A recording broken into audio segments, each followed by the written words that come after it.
All right, are we We're live? live. I think we're live. Okay. Yeah, we are. Here we go. All right. Well, welcome to Free Thinking Ministries. We've been having a few technical difficulties here, so hopefully this is going to go well. But I'm Josh Klein. If you don't know who I am, hello. And I've been around Free Thinking Ministries for a while, but I'll be hosting this with my co-host, Dr. Tim Stratton. Thanks for joining me this afternoon, Tim. It's good to be here with you. Yeah, man. Yeah, it's good to hear, or it's good to be here with you too, Josh. And man, it's been really good working with you lately. We had a really good time down at the Evangelical Philosophical Society meeting down in San Antonio a couple of weeks ago, and I got to give a talk on free will. And then we get back home, and I see that Ben Shapiro and Alex O'Conner are having this conversation about is religion good for society? And really, the majority, I think, of this conversation can be boiled down to the free will topic. So I've got a lot to say about this, and Yes, I know you do. Thankful that you want to have this. Yeah. I'm glad we get to have this conversation today. So, yeah. Before we get into it, I do want to say one thing. I'm going to pull up an overlay here. We got something going on for Free Thinking Ministries. For those of you who don't know, the only way that we exist is through we're a nonprofit and people give to keep us going. And so we've actually got a matching opportunity through December 7th. We might throw that up again at the end here, but we're going to talk about that. Up to $20,000 a match, so we can keep going and creating stellar content like this. And let me just say, if you don't want us to have technical difficulties, support will help. Help us upgrade to the next level. Yeah. I don't know if that's a great plug, but that's what I'm going with. All right. So what we're going to do is this premiere just happened. It just finished. There's already 5,000 views of it on YouTube. It's only going to continue to explode because for people who don't know, Alex O'Conner, also known as the Cosmic Skeptic, and Ben Shapiro are kind of two heavyweights in the social sphere, and they're debating really the idea of whether or not religion is beneficial to society, but they actually get a lot deeper than that. They talk about that a little bit, but I don't know about you, Tim. I didn't see that. I saw that addressed occasionally, but not on the whole. It was really almost a how do we know if God exists conversation. Yeah. Yeah, I felt like Ben Shapiro tried to steer it back to that point a couple times, but it really didn't stay there. So, yeah, they talk a lot about the existence of free will and things like that. But Ben's point was, hey, if we don't have free will, and at least if people don't think that we have this strong sense of free will, which you and I know is this libertarian freedom, then it's not good for society. People do worse. And, Alex was like, well, I'm not here to make people feel better. I'm just here to tell people it's impossible to have free will. And I was like, wow, okay, that's wrong. And we can demonstrate that we do have it. In fact, it's impossible to rationally infer and impossible to argue logically that we don't have this kind of free will. So anyway, we're gonna get into that and talk about what is good for society as well in an objective sense. Yeah, so I don't know if we're going to watch the whole thing. We're gonna try to watch parts of it. Tim, I know you've got a lot to say. I might jump in occasionally, but really, I'm going to hand the floor over to you more often than not. So I'm going to share my screen here, and we're going to jump into it. There we go. All right.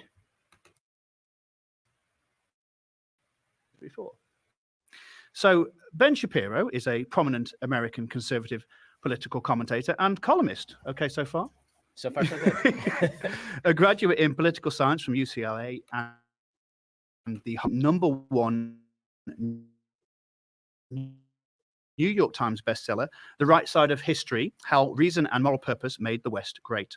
He is co-founder and editor emeritus of The Daily Wire and host of the aptly titled Ben Shapiro Show, which in 2021 was ranked in the top 10 most listened to Apple podcasts. He also has a YouTube channel with over 6 million subscribers. Kudos to you, sir. Joining Ben today is Alex O'Conner. Alex O'Conner is a YouTuber and host of the Within Reason podcast, a philosophy platform designed to present philosophical discussions in an accessible format.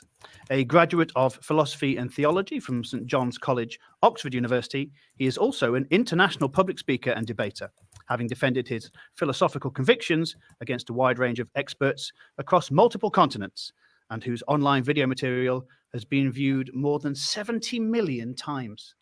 Is that true? It might be more now, actually, depending on more whenever than 70 million times. that was written. Yeah, that's great. Well, it's great to have you both. Thank you both for taking the time. Yeah. And for both of you, I'm a long time. I think you should speed up the video. Time call. Should we so hopefully go to like 1.25 or. All right, should we go to like 1.5? Ben talks so fast. Right. The host doesn't talk as fast, but Ben tends to talk Let's so see what fast. happens. So let's see if we can keep up with him. Okay. Yeah. We're going to have a lot of good stuff to say. We're talking about religion and society and how they interconnect. And we want to know, really, and I'd like to get this settled once and for all at the end of this conversation so nobody else ever has to discuss it if we can. Is religion good for society? Can a society hold together if there are no underlying beliefs that everybody shares? And we're going to be exploring what both of you believe are the most important principles undergirding any civilization. What are the foundations of morality and ethics based on? So without further ado, let's start. I'm not going to go into backstory too much because most people will be aware of who you are. There'll be a lot of fanboys and girls out there watching. But let's talk about something that, Ben, you have... you might want to back it down one notch. And Alex, you have responded to this idea of the atheist delusion. Ben, could you concisely, if you can, talk about what you mean by the atheist delusion? Sure. So I should start off by saying I don't actually think that logical argumentation is going today, because I think that if people would have been able to provide dispositive proof, then people would believe them. And if people were able to provide dispositive proofs that God does not exist, then people would be more apt to believe. What I think is an atheist delusion is that it is possible to live ideologically purely in a way that does not rely on fundamental faith principles. All right. Yeah. Okay. I think there's we're little jumping bit of right in. Yeah. So I think Ben just said that he doesn't think that we can prove or disprove the existence of God. Well, I just want to say that depends upon what one means. Yeah. Go ahead. No, you go ahead. Yeah. I was just going to say that depends upon what one means by prove, and it also depends upon what one means by God. So I want to disagree with Ben a little bit here. I mean, atheists have attempted to disprove the existence of God, meaning a maximally great being, with different arguments based upon the problems of evil. And many philosophers have offered defeaters to these arguments. And I've even had the chance to contribute to these counter arguments in the published literature. And so the atheists' attempts at proving that God does not exist seems to me have failed, but they at least see that it's possible to do so.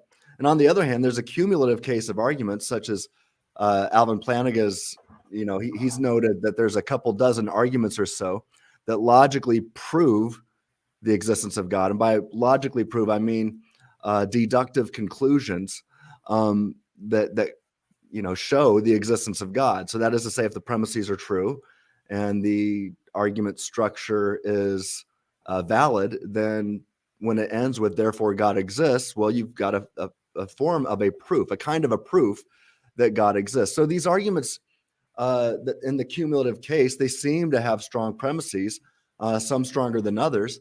So in that sense, there is logical proof by way of valid arguments and deductive conclusions that prove, in that sense, the existence of God. Now, this is not necessarily the kind of proof that all find compelling, but nonetheless, we see that it is possible to prove the existence of God. And although the arguments from evil I don't think are successful, I grant that if the argument was sound, it would be a disproof of the existence of God. So bottom line is right off the bat, I disagree with Ben Shapiro here. I think it's possible to prove or disprove the existence of God, at least in a certain sense. But although I'm disagreeing with Ben Shapiro here a little bit, where I do agree with Shapiro is what he refers to as the atheist delusion. So anyway, what do you think? Yeah, I kind of wondered if I don't know how much Ben believes that or what he's saying, but I kind of wondered if he was just looking to not have that debate. I was just kind of wondering if that was his way of saying I don't want to talk. I want to talk about the question at hand, not necessarily about the debate. I don't know. That was just something that popped into my mind. But Right, and it wasn't the topic of debate either, so you can see why he would do that. Yeah. So now he's I don't know. We haven't gotten there yet, but he's going to break down 3 topics with the delusion. And he's going to talk about a kind of borrowing from God, a kind of the Frank Turek book, Steal from God sort of idea, and that it's ultimately self-defeating to be able to do that. So free will, morality, and reason, those are going to be the 3 prongs with which Ben is going to attack. I think we'll just start the video here, and when after each point or after he makes those points, you want to jump in. Sound good? Okay, sounds good. When I say faith principles, we're not going to make the claim that those faith principles are direct from Sinai or that those faith principles require the New Testament, for example. I'm going to make the claim that there are a bunch of principles upon which we base ourselves that are external to what we know about nature and evolutionary biology. And that many of the things that Alex does in his daily life, for example, are going to be things that rely on principles that are external to a philosophy that would assume a lack of the supernatural, a lack of the extra natural. So some of those principles, for example, are free will. So every day we get up, we believe, virtually all of us, whether we say we believe it or not, we actually act in ways that betray the idea that we believe that we have control over our own actions, at least to a certain extent, and that control makes a difference in the world. And that's what gives us purpose. It's what allows us to wake up in the morning and make the decision to do what we believe is right or what we believe is wrong. That the principles of right and wrong are external to evolutionary biology. So both of these principles that I mentioned already, free will, right and wrong, these come from a language that is external to the Darwinian language of evolutionary biology. If you're talking about free will, there is nothing in nature that suggests the ability to make a decision free of environment and genetics in combination in some sort. The same thing is true of right and wrong. The idea that there is a right and there is a moral wrong that we can reason our way to. Another principle that I think that you're obviously very big on, and something that you rely on all the time, your entire podcast is based on the idea of reason. These ideas do not exist in the context of a purely materialist atheist universe. Now, I'm not going to make the claim that I can prove that it's God who's behind those things, because one of the principles of faith belief is that I don't understand God. So for people who don't believe in God, that's an easy way out, right? That's an easy way out for people like me, because I say, well, I don't have to explain the relationship between God and free will, because frankly, I don't fully understand God. But that's not really that's not really an open window. That's just part of pretty much all faith systems. Is that if my mind were the mind of God, then I would either be God or God would not exist, one of the 2 things. So the idea that reason makes a difference in our lives, that we can reason our way to propositions, and that's more than just saying a few magic words and that's setting off a few neurons in somebody else's brain in a naturalistic way, that there actually is principles of truth, another concept that comes from the extra natural world, that these principles exist. So far I've mentioned free will, good, right and wrong, reason, and truth, right? All things that we consider extremely key in our daily lives, and that Alex considers key in what he does. It's, I assume, why you get up every morning, or at least why you feel you get up every morning. You know, what gets you up to do your podcast? It's because you want to say things that you believe are reasonable, are going to convince people to act in a better way, or I assume not a worse way, that get people to change their lives in some way, in a self-motivated fashion. That's not merely in a sort of Pavlovian response to circumstance and environment. So if I are going to talk about the atheist delusion, that's what I would suggest is the delusion, that an atheist can use terminology that is drawn from a world that is external to atheism for itself. And again, that's not an argument for God even. That's just an argument against atheism. Again, I think the arguments against God are fairly compelling, and I think the arguments against atheism are fairly compelling. This is one of the things that I've said to Sam Harris. And I guess in this way that many of the people who are God believers. Well, all right. So, yeah, I mean, one of the things that Shapiro says is that it's not possible for the atheist to live consistently in such a way that does not rely, I think he said on faith principles or something along that line. For example, he notes that the idea of free will, and really what these guys seem to have in mind, is a libertarian free will. He notes that the idea of this kind of free will is compatible and makes sense upon a Judeo-Christian framework, but it does not fit nicely with atheism or naturalism, which is Alex O'Connor's view. So, but his point is everybody lives, thinks, acts, and talks as though they possess libertarian freedom. That's one of the things that JP Moreland and I have really hammered home when talking to determinists. Like, hey, if you're gonna believe in determinism, then use the language. Don't steal from language that the libertarian only has access to. Don't use our language. Use deterministic language. But they really don't want to do that, I think, because it highlights how absurd their view is. But Ben's saying here that everybody lives and thinks and acts and talks as though they possess this strong sense of free will. And so the atheist does not, when he does this, he does not live consistently with his or her claims about reality, nor the topic.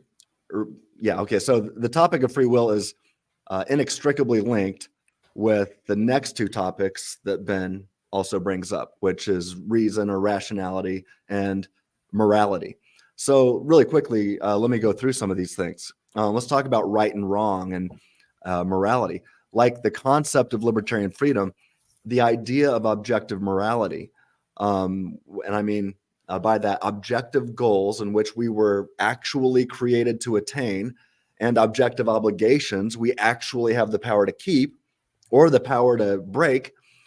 These do not make sense on atheism or naturalism. So here's an argument I've recently advanced showing that despite the claims of certain young and confident apologists and others out there on social media, the ideas behind the moral argument are quite strong, forceful, and ought to be appealed to when arguing for the existence of God. So here's, let's look at an expanded version of the updated moral argument that I like to offer. It goes like this. Premise 1, if God does not exist, then humanity is an accident of nature and completely determined by nature. 2, if humanity is an accident of nature and completely determined by nature, then objective moral purpose and obligations do not exist. 3, objective moral purpose and obligations exist. 4, therefore, humanity is not an accident of nature and completely determined by nature. 5, therefore, God exists. So here's the deal. If the premises of this valid and deductive argument are true, then the conclusion must be true. So the question is raised, why think the premises are true? So let's begin with the defense of the first premise. And that was, if God does not exist, then humanity is an accident of nature and determined by nature. So this seems true to most theists and atheists. If God does not exist, then humanity was not created on purpose or for a specific purpose. No, we're at a happy accident. We weren't created on purpose or for a specific purpose. And if that's the case, and humans are a mere accident of nature, then there's no objective standard or goal toward which we were created to attain. We weren't created to hit a target, so to speak. So that's to say that if atheism is true, then there would be no objective standard that's true apart from human opinion, which humans ought to approximate when thinking or moving our bodies. And if that's the case, and there's no objective purpose to human existence, then it seems that you're entitled to your subjective opinion about what goals humans ought to have in mind, and Hitler's equally entitled to his subjective opinions on the matter. But this is the case because if Hitler was not created on purpose, or for the purpose of loving Jews and everyone else for that matter, then killing Jews or anyone else does not seem to violate any objective fact or teleological goal about Hitler's existence. And this is a big problem for any atheist attempting to prove an account of objective morality.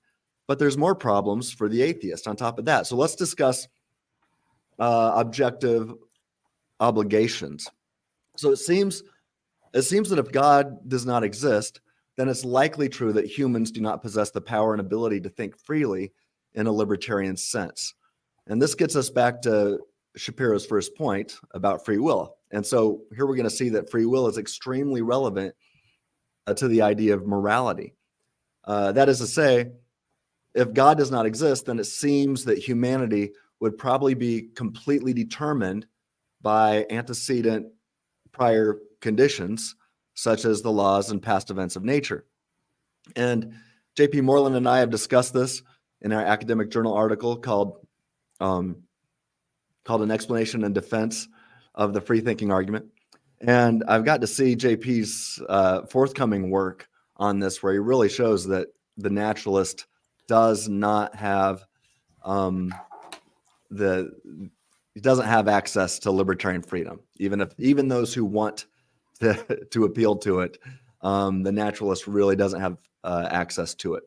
But moreover, these antecedent conditions that would determine everything about humanity and the entirety of human mental activity, these prior conditions would be number one, non-rational, 2, non-moral, and as Joshua Rasmussen has pointed out, 3, mindless stuff. Thus, if non-rational, non-moral, and mindless stuff determines Hitler to think, and how Hitler experiences sensations of thought about the Holocaust, and these non-rational, non-moral, and mindless laws and events of nature determine Hitler to want to undertake the Holocaust, and then to actually follow through and kill 6 million Jews, then it's literally impossible for Hitler to refrain from thinking about, desiring to, and actually undertaking the killing of 6 million Jews. I mean, on this view, on Alex O'Connor's view, Hitler could not do otherwise. He could not even think about doing otherwise. The entirety of his thoughts and actions were all determined and necessitated by prior states of affairs, all mindless stuff. But think about it. I mean, it's absurd. It's absurd to hold people responsible for the impossible. Thus, if God does not exist, it doesn't seem as if Hitler should be held responsible or blamed for the Holocaust. On Alex O'Connor's view, Hitler was nothing but a passive cog or a caused cause. I mean, if anything, on O'Connor's view, Hitler was a victim, if atheism is true. Hitler was victimized by mindless laws and events of nature. Indeed, if this is the case, just like tornadoes, hurricanes, and tsunamis, the Holocaust was merely a natural disaster. Hitler had nothing to do with it. It wasn't up to him. It was a natural disaster, if naturalism is true. But that doesn't seem right, does it? I mean, we know, we have this direct awareness that we know that that's not right, right? I like to say that we have a better grasp of objective morality than we do of the physical universe, because I can imagine that I'm in a matrix, but even if I were in a matrix, it would still be morally wrong for Hamas to do what they did to the Jews, or for Hitler to do what he did to the Jews, right? So we have more reason to think that we possess these moral standards and the power to keep moral obligations or to break them. And we say that, no, Hitler and Hamas, you broke them. You did not attain what you were supposed to attain, and you could have attained it. Thus, you're responsible, not nature. But on Alex O'Connor's view, nature is responsible, not Hitler. He's just a passive cog. He's dust in the wind being determined by nature. But if God exists, everything changes. And this is because if God created humanity on purpose and for the specific purpose, or for a specific purpose, then there would be objective facts about humanity, irrespective of the subjective opinions from humanity. And these objective facts would include moral facts regarding how we ought to think, live, and treat each other. So if Christianity is true, then God not only creates humanity with specific purposes and teleological goals and ends in mind, but he also endows humanity with libertarian freedom, a supernatural power to choose to approximate to the objective purpose of life or not. So if Alex O'Connor is right, and we do not have free will, then morality goes down the drain, right? There's no standard such as love or human flourishing that we were created to attain and that we have the power to attain. That is, if Alex O'Connor is right, then there's no objective law above the law. And if that's the case, then the Nazis were improperly convicted at Nuremberg, right? I mean, if that's the case, then Alex O'Connor has to side with the Nazis. He might not like what the Nazis did, but he has to side with the Nazis and argue against Chief Justice Jackson that the Nazis did not violate an objective law above the law. So, if humanity was created to flourish on purpose for the specific purpose of flourishing, then it's objectively true, apart from human opinion, that we ought to flourish. And if that's true for all humans, then all humans have objective and unalienable human rights that ought not be violated by anybody, including governments. But the flourishing of humanity does not correspond to objective reality if atheism is true. And on top of that, we have no power or control as to if we attain a subjective goal or not. And it's not up to us. No, I mean, if Alex O'Conner is right, then the non-rational, non-moral, and mindless stuff and the laws, the non-thinking laws and events of nature determines if humans flourish or not. We're, like I said earlier, we're just dust in the wind on his view. Matter in motion. None of it's up to us, not even the manner in which you think. But as Ben Shapiro was pointing out, Alex O'Conner and atheists do not live like that, and they don't talk like that, and neither does the vast majority of humanity. So we seem to know, and call this a properly basic belief or something that we have direct access to, that we do have libertarian freedom and the power and control to live according to the law above human subjective opinion or not. And so really, that's reason for Alex. It's within reason for Alex O'Conner to drop his view of atheism. So Alex O'Conner's view of atheism ultimately leads him to reject libertarian free will or libertarian freedom. And that in turn leads him to not live consistently with the idea of objective morality that seems to be a self-evident truth, which is what Jefferson had in mind when crafting America's Declaration of Independence. And finally, and even worse, O'Conner's view leads him to self-destruction and an inability for O'Conner to rationally infer and reasonably conclude things like atheism is true, or he can't reasonably conclude that we do not possess free will, and so much more. So, yeah, sorry for saying all that. Anything you'd like to say at this point, Josh? Well, I think it's important to know, I don't think you're putting a bunch of words in Alex's mouth. He's basically going to say that here coming up as well. Mm-hmm. But I think it's good to set that stage, because one of the things I would say is, as the conversation goes back and forth, if you're watching it, Alex is going to bring up the idea that he's not even sure that good exists. Right. He thinks it might be an illusion. He's also going to bring up the idea, the idea then that slavery is obviously objectively immoral, and that any God that would allow for slavery is violating morality. And for me, I don't see it. It's like pick one, pick two. What exactly are you arguing here as well? So at this point, do you want to watch a little bit more? We might skip ahead. I think this first, I want to say 15 minutes. So there's probably about 7 minutes more is really about free will, is what they're going to be talking about. Do you want to do that, or do you want to address anything more? Yeah, let me jump in. I'll talk a little bit more about that last point about reason, and then we'll get in. I just kind of want to set the stage so everybody has this stuff in mind as we listen to them go. But really quickly, look at what Micah Kunkel asks here. You can click on it if you want. Yeah, there you go. When is Tim going to do a discussion with Alex? Well, I'll tell you what, stay tuned to the end of this video, and I'll have some stuff to say about that. Oh, that'd be great. Yeah, that's exciting. So keep watching and invite others. Yeah, share the link, because we're going to keep going. Thanks, Micah. Yeah, it's good to see you. So let me talk about this third point. So Ben Shapiro brings up how the atheist illusion is that atheists can't affirm free will, and therefore they can't affirm morality, and therefore they can't affirm their ability to reason. And Alex O'Conner's entire podcast is, I think it's called Within Reason. Yeah. Right. So he wants to say that he's the reasonable person, but on his own view, Alex O'Conner cannot reason in a very important sense. He experiences sensations of reason, but he is not the active driver of the ship of reason. And Ben Shapiro pointed this out. He said, your entire podcast is based on the idea of reason.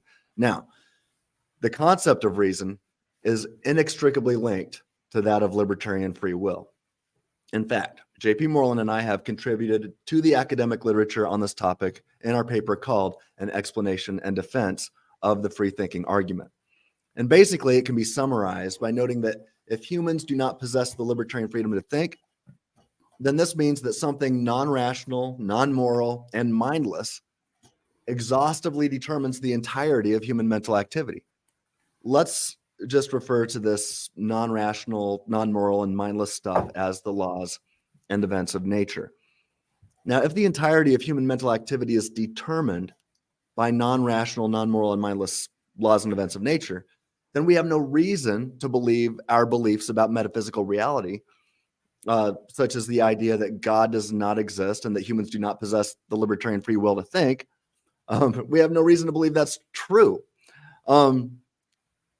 Anyway, if one does not have reason to believe we do not possess libertarian freedom, then he's not rationally inferred that he does not possess libertarian freedom. Indeed, he has no justification that he does not possess libertarian freedom. So if Alex O'Conner does not possess libertarian freedom, this is my point. If he doesn't possess this strong sense of free will, then he does not possess justification for his belief, and thus he does not possess knowledge that he does not possess libertarian free will.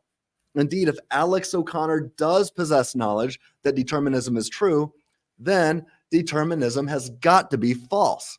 So for the libertarian, it's heads I win, tails you lose.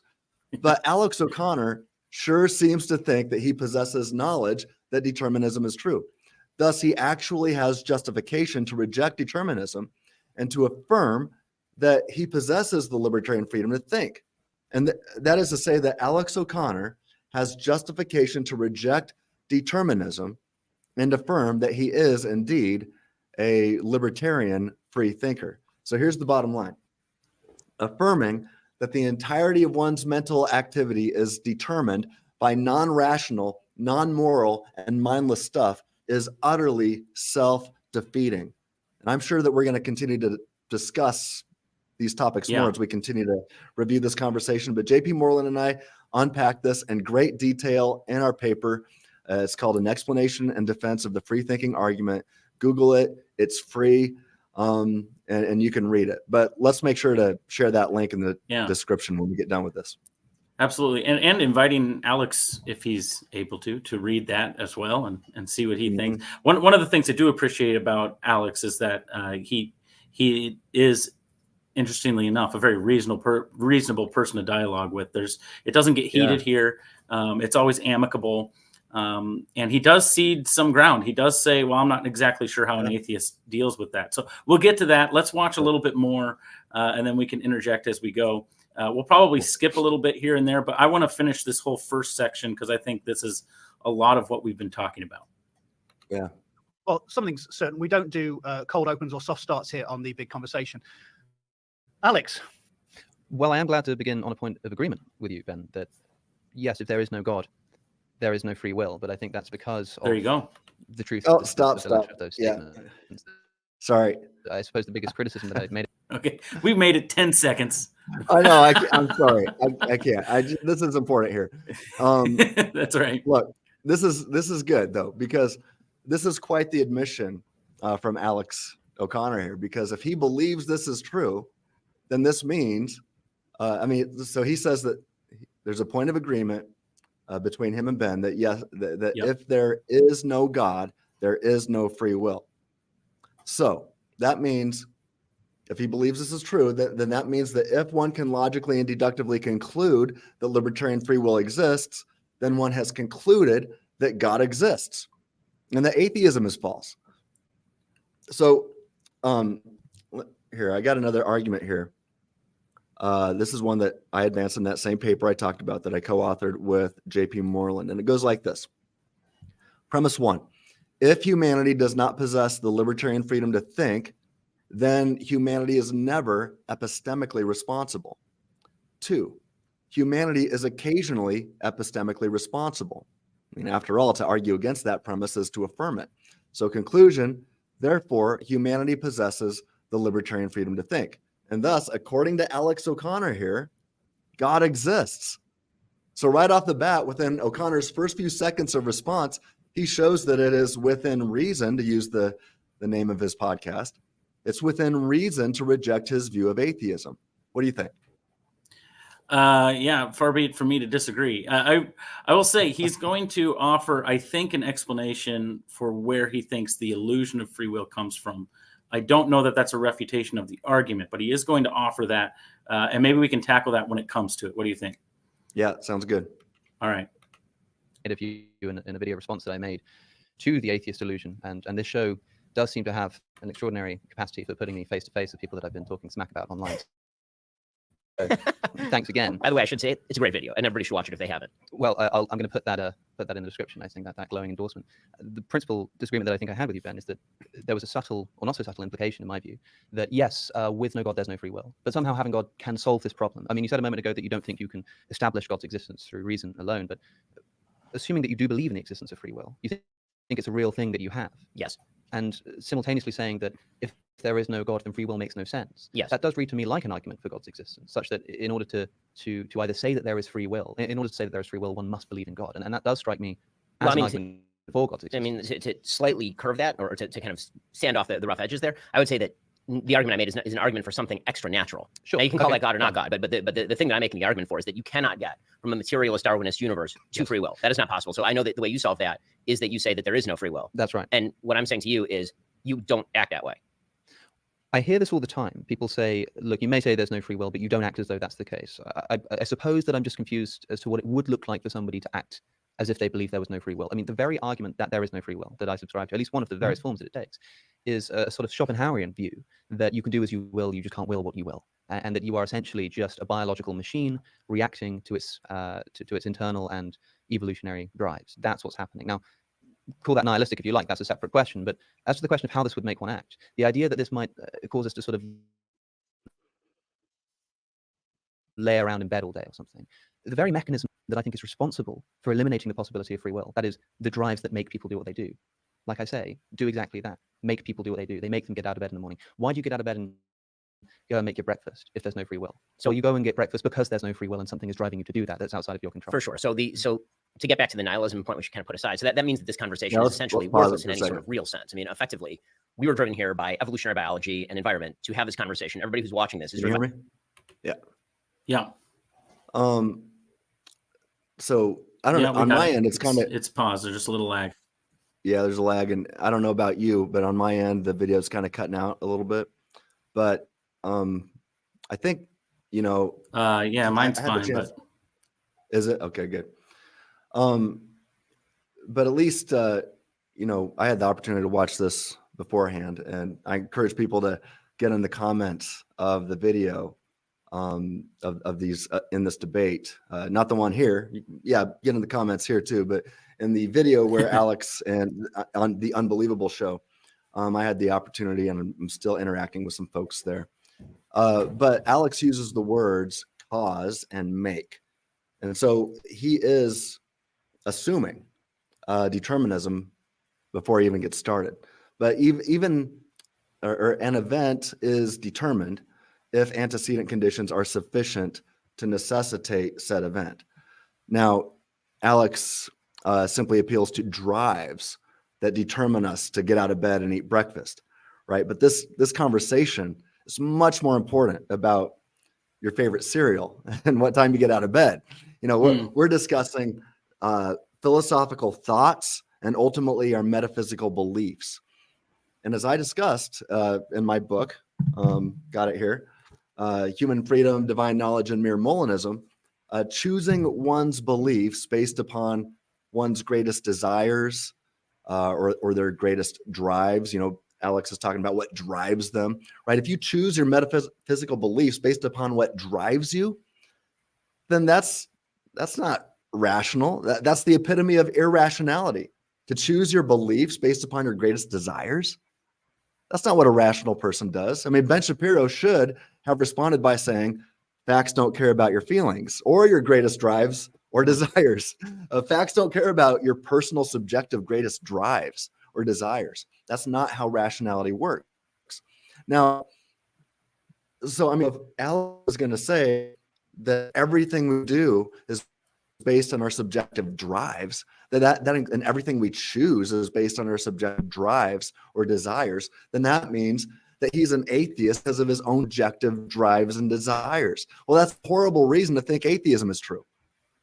You see? I mean, it just doesn't, it doesn't make sense. That's not rationality. It's the epitome of irrationality. So also I want to say that our beliefs definitely can cause some things. For example, let's say you believe your dog died, even if he didn't, right? But this mere belief then will cause you to cry and perhaps get depressed.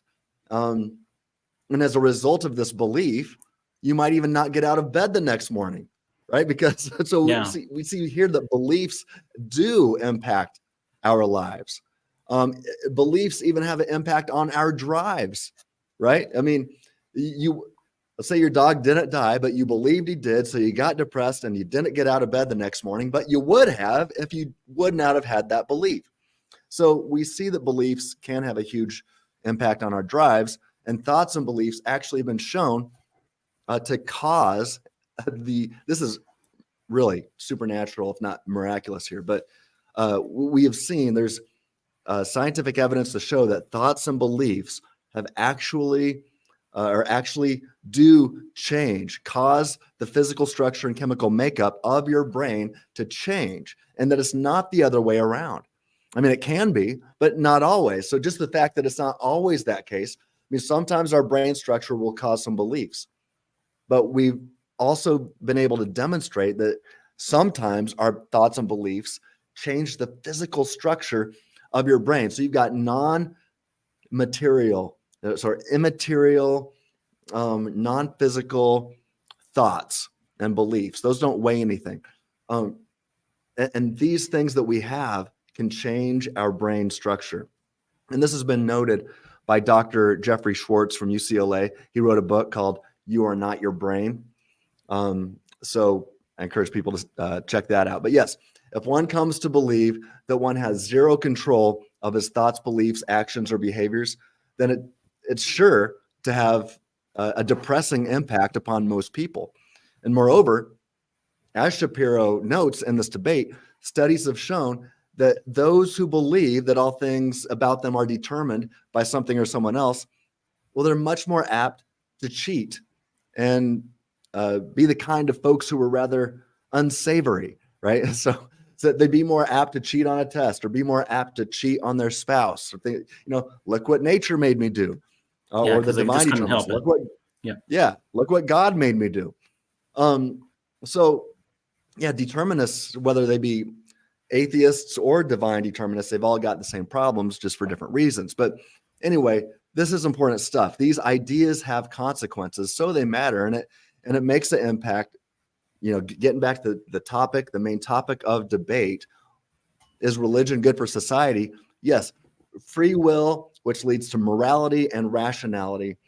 It all comes along for the ride with the Judeo-Christian framework. And in fact, it's much stronger in the Christian framework, which might be to Ben Shapiro's chagrin, but it does work well within the Judeo-Christian mindset. However, as J.P. Moreland has demonstrated, in an atheistic, naturalistic view, these things don't fit nicely whatsoever. So what do you think, Josh? Yeah, no, I think that's good. I also think the claim that Ben is saying, if you believe in determinism, then you'll just become nihilistic.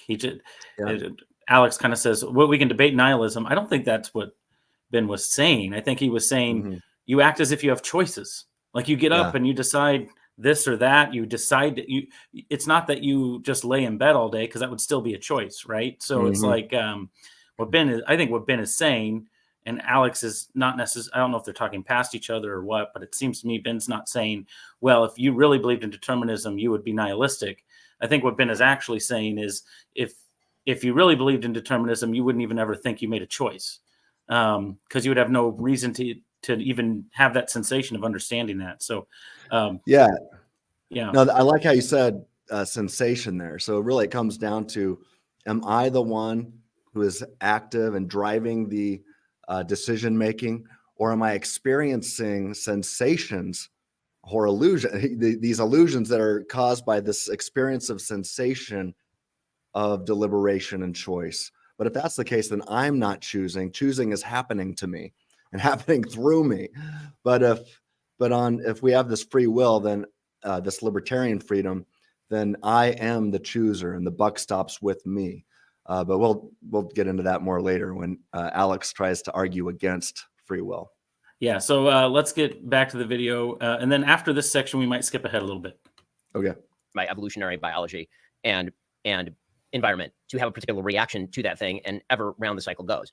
That seems like a very purposeless life. Maybe again, I'm drawing from a realm that is not evolutionarily biologically connected. The word purpose is really, teleology obviously has been taken out of the realm of science pretty thoroughly by atheists and by many people in the sciences. Although I would argue that, again, most scientists speak in the realm of teleology literally all the time, and they're borrowing language from the language of teleology, even when they're describing functions of particular body parts, right? The heart pumps blood in order to keep you alive, right? They're constantly using language that's teleological in nature. The real question that I have, and this is what goes to the question you were asking at the beginning, before the sort of pre-question question, which was the good of religion to society. One of those goods is people believing that their free will matters, and this actually is a useful thing. So I believe that it is deeply important for people in society to believe that they have the capacity to change themselves and to make different decisions than what biology would drive them to. So you say, well, it's biology that drives you to get out of bed in the morning, which is almost Calvinist in sort of the way that it's described, right? It's like you're predestined to get out of bed in the morning, so thus you get out of bed in the morning. But the reality is that we are constantly. I have to pause it there. Yeah, right. Just because Ben drops the Calvinist line for Tim here. Yeah. Do you want to say something about that, or I just needed? Yeah. Thank you, Ben. I just want to say thank you, Ben. We're taking down the atheistic naturalists and also taking down the divine determinists, the Calvinists in the same time. So yeah, Ben just made a passing comment that shows that the same problems the naturalistic determinist possesses is also the same problem that the divine determinist has. And in fact, as you know, Josh, I just presented a paper at the EPS in San Antonio a couple of weeks ago, making this point, this exact point. So, and in fact, I go on to show how Calvinists have even a bigger problem than Alex O'Conner would hear, or any atheist who is a determinist. So yeah, just brief comment there, and I'll be talking about that more soon. All right, let's keep going. Okay. Making decisions as though those decisions make a difference in the universe. And what social science actually does tend to show is that when people believe that they have control over their own actions, and when they believe that they're capable of changing the way that they live, they do make those changes with more alacrity and in better directions than if they don't believe that. If people tend to believe in a deterministic universe, they do act worse. So it may work. This is going to be sort of Straussian in its implications, but that may work for you. You're a very high IQ individual who can somehow reconcile the idea of living a very purposeful life with the idea that actually there's no purpose to anything. But for the vast majority of people, that is not actually how they live. And I would suggest that even in your daily life, you don't get out of bed in the morning thinking, man, my biology is driving me this morning to get on the bike, have a great day. The sun is shining. That's my biology doing this. And I don't think that most people who live purposeful lives, even if they believe that everything they're doing is predetermined by the world around them, by their own biology, I don't believe they actually feel that they have to engage in what they themselves would term an illusion in order to feel a sense of purpose and meaning in their lives. Of course, but that's what the evolutionary process, in my view, in my worldview, I should say, has done so well, is provide precisely that illusion. I mean, it's not as, you say, look, you don't get out of bed in the morning thinking, gosh, look at my biological. My neurons are firing, yeah. Of course not, because if I did, then the whole evolutionary purpose that this illusion serves would fall away. I mean, you say that this is a fairly purposeless life, and perhaps the implication is that it's a bit of a depressing one. I didn't come here to inspire optimism in people. I just think it is in fact the case. By the way. It is in fact the case that free will doesn't exist, and we may feel very nihilistic towards that, but as a wise man once said, facts don't care about your feelings. And I will say that the argument against free will, in my view, is based upon something broader than just scientific analysis or empirical research. Rather, we can build an argument, I think, from a law of logic, the proposition that P must either be true or false, and it can't be both, it can't be neither. It has to be one or the other.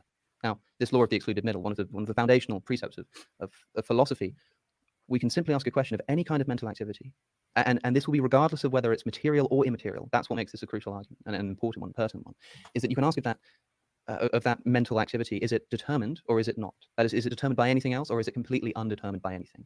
If it's undetermined by anything, then it's random, and you're by definition not in control of that which is random. If it's determined by something, then it's either determined by something further inside your mind or inside your brain or indeed inside your soul, or it's determined by something external to your brain. If it's determined by something external to yourself, I should say yourself rather than your brain here to rid this conversation of any implicit materialism, exterior to yourself, if that's what's determining the action, then clearly you're not in ultimate control of that action. If it's Okay, I'm going to pause it here. Thank you. For two reasons. One, we've tackled a lot of what has just been said in some previous conversation, but it's interesting. He brings up the law of the excluded middle, but then I feel like he smuggles in this randomness to it, as if the only options are complete determinism, or all of our choices are just made at random. I've seen divine determinists do the same thing. So to smuggle, so it seems like invoking logic, and then kind of smuggling something else in to make it so that your view is the only tenable one. What do you think of that? Great point. So Alex O'Conner here offers the epitome of a false dichotomy. It's not true. It is not true that if the entirety of your mental activity is not determined by something else, then you, the thing you refer to as I, are not in control of the manner in which you think and ultimately what you believe. Indeed, libertarians do not say that our mental activity is not determined by anything, right? We say that the manner in which I choose to think is determined by me, the thing I refer to as I, right? And so C.S. Lewis discussed this. I mean, in his book Miracles in 1947, and then again in his second edition that was published in 1960, I believe, C.S. Lewis had such a simple sentence that's just so powerful. And he said, reasoning doesn't happen to us. We do it. Let me say that again. Reasoning doesn't happen to us. We do it. What Lewis is highlighting here is this passivity versus our active reasoning. Do we passively experience sensations of reason, or do we actively engage and control the manner in which we reason? Now, if determinism is true, then the entirety of O'Connor's mental activity is caused, determined, and necessitated by non-rational and mindless stuff. So the sensations of reasoning that O'Conner subjectively and passively experiences are happening to O'Conner, as Lewis would say. But he's not the one actively engaged or piloting the ship of reason. No, he's nothing but a passive passenger who's simply along for the ride. He's not epistemically responsible for his thoughts or the ultimate destination in which he finds himself. And when I say ultimate destination, I'm talking about your metaphysical beliefs, right? So if if Alex O'Conner happens to have any true beliefs, then it's the epitome of luck, right? How lucky do you have to be to say that something non-rational and mindless determines you to get something right about metaphysics? And, I mean, that is the epitome of luck. And thus, any true beliefs he happens to affirm, if they're lucky, they're not justified, and therefore they don't count as knowledge. Let me give you another argument here. Before you give me the argument, I got a question for you. Okay. Now, one of the things that he says, this is the second thing I was going to say, was that the illusion of free will was necessary evolutionarily, right? That we needed that to get going. Could that be his response to your charge that you're making here of, well, you're just lucky to have true beliefs? And he says, well, yeah, because evolution has determined that now I can believe that I'm making choices, even if I'm believing something false. Like if an animal believes that something's chasing them all the time, occasionally they'll avoid a predator, right? Even though sometimes it's false. So I don't know what did you think of that response to say, well, yeah, this illusion of free will is actually evolutionary, and it's so interwoven in us that it's obviously this evolutionary illusion for our benefit. Yeah, I don't think it's going to work for several reasons. I mean, number one, animals seem to do a pretty good job of surviving in the wild, and I don't think they have an illusion of free will. In fact, I don't think animals have libertarian freedom, and doesn't impact how they live and how they, quote unquote, make decisions and survive in the wild. But I am not talking about tiger avoidance behavior. I'm talking about the ability to make moral and rational decisions, and especially the ability to rationally infer true beliefs about ultimate reality, about metaphysics and theology. It's either we have that power to steer the ship of reason, or something else determines the exact manner in which we think and ultimately the conclusions we think are true. So saying, well, that's just an illusion doesn't solve the problem. Does that make sense? Yeah. All right, go on with the argument. I'm sorry to interrupt you. No, that's all right. So here's the argument that I'd offer to Alex. So number one, if Alex O'Connor's view of atheism and free will is true, human mental activity is exhaustively determined by non-rational and mindless stuff. 2, if Alex O'Connor's mental activity is exhaustively determined by non-rational and mindless stuff, then Alex O'Connor does not freely think in a libertarian sense. 3, if Alex O'Connor does not freely think in a libertarian sense, then Alex O'Connor is not rationally and epistemically responsible for his view of atheism and free will. Rather, non-rational and mindless stuff is responsible for that much, not Alex. 4, but Alex O'Connor is rational. The dude is brilliant, right? Alex O'Connor is rationally and epistemically responsible for his views of atheism and free will. And this is the last premise I'm sure that O'Connor or any rational atheist would want to reject, right? To reject that premise is to say that, no, I am not rationally or epistemically responsible for my metaphysical views. And then you'd say, well, then why should I take them seriously? Okay, here now we've got 3 deductive conclusions. All right, let me back up. I'm going to give these 4 again. Number 1, if Alex O'Connor's view of atheism and free will is true, human mental activity is exhaustively determined by non-rational and mindless stuff. 2, if Alex O'Connor's mental activity is exhaustively determined by non-rational and mindless stuff, then Alex O'Connor does not freely think in a libertarian sense. 3, if Alex O'Connor does not freely think in a libertarian sense, then Alex O'Connor is not rationally and epistemically responsible for his view of atheism and free will. 4, but Alex O'Connor is rationally and epistemically responsible for his views of atheism and free will. 5, therefore, Alex O'Connor freely thinks in a libertarian sense. O'Connor's a free thinker. 6, therefore, Alex O'Connor's mental activity is not exhaustively determined by non-rational and mindless stuff. And 7, therefore, Alex O'Connor's view of atheism and free will is false. So, with that argument in mind, although O'Connor's view of atheism and free will is clearly false, it cannot be true. What he's really doing here is at best offering a tu quoque objection, which simply means, well, if it's a problem for me, it's also a problem for you. Which, as William Lane Craig once explained, that's similar to kids on the playground responding in a fight saying, well, so's your old man.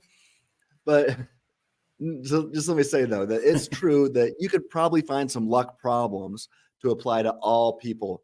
In the paper I wrote with JP, we noted that there's severe luck problems for the divine determinist, for the naturalistic determinist, and you can find luck problems for everybody. So really, if it's a problem for everybody, is it really a problem for anybody, right? Or can we respond this way? These luck problems are not created equal. That's what I'm going to say. Some are much worse than others. And JP Moreland and I, let me read what we concluded. Just a second here. Okay. All right. In our paper, we said ultimately, a person's metaphysical and theological beliefs are either 1, determined by something non-rational and thus untrustworthy. 2, determined by a deity of deception and thus untrustworthy.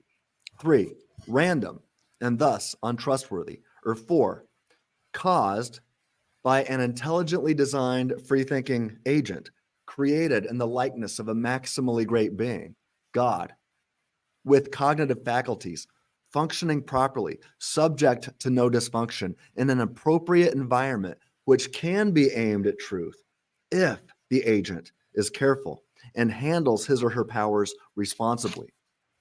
The first three options leave us with skepticism and reason to doubt our metaphysical and theological thoughts and beliefs.